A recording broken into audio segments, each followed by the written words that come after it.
یقول لصاحبہ، جب اس پیغمبر نے کہا تھا اپنے صاحب کو، سارے صحابہ میں سے صرف صدیق اکبر ہے جس کی صحابیت قرآن کی نص سے ثابت ہے، ابو بکر کے علاوہ کوئی نہیں۔ لہذا جو ابو بکر کی صحابیت کا انکار کرے وہ قرآن کی آیت کا منکر ہو کر کافر ٹھہرے گا کہ اس نے اس نص کا انکار کیا ہے۔ ورنہ بتائیے اس غار میں اور کون تھا؟ کون تھا اس غار میں؟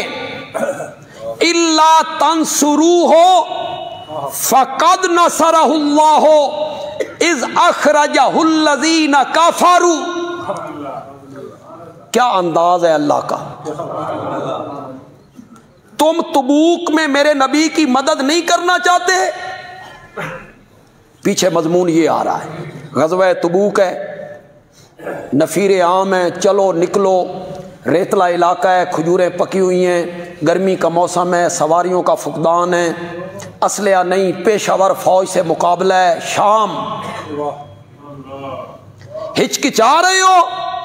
الا تنصروہ، اگر تم میرے نبی کی معاونت نہیں کرو گے، اگر تم میرے نبی کا ساتھ نہیں دو گے، کوئی پرواہ نہیں، فقد نصرہ اللہ، جس رب نے اس نبی کی مدد غار ثور میں کی تھی وہ رب اس نبی کی مدد غزوہ تبوک میں بھی کرے۔ الا تنصروہ، اگر تم اس کی مدد نہیں کرتے ہو نہ کرو، ہمیں کیا پرواہ ہے۔ فقد نصرہ اللہ اذ اخرجہ الذین، ہم نے تو اس نبی کی مدد اس وقت بھی کی تھی جب اسے کافروں نے نکال دیا تھا، ثانی اثنین، وہ دو میں سے دوسرا تھا۔ ذرا ہمیں بھی بتاؤ وہ دو کون تھے بھائی؟ حضرت علی تو بستر رسول پہ تھے، حضرت سیدنا علی ابن ابی طالب رضی اللہ تعالیٰ عنہ تو بستر رسول پر تھے۔ یہ ثانی اثنین کون تھا جی؟ یہ کون تھا میرے نبی کے ساتھ اس غار میں؟ اذ یقول لصاحبہ، جب وہ نبی کہہ رہے تھے اپنے ساتھی سے، لا تحزن، غم نہ کر، تو کیا سمجھتا ہے کہ اس غار میں میں اور تو دو موجود ہیں؟ نہیں، ان اللہ معنا۔ کتھے نے یار پھوکاں والیاں سرکاراں؟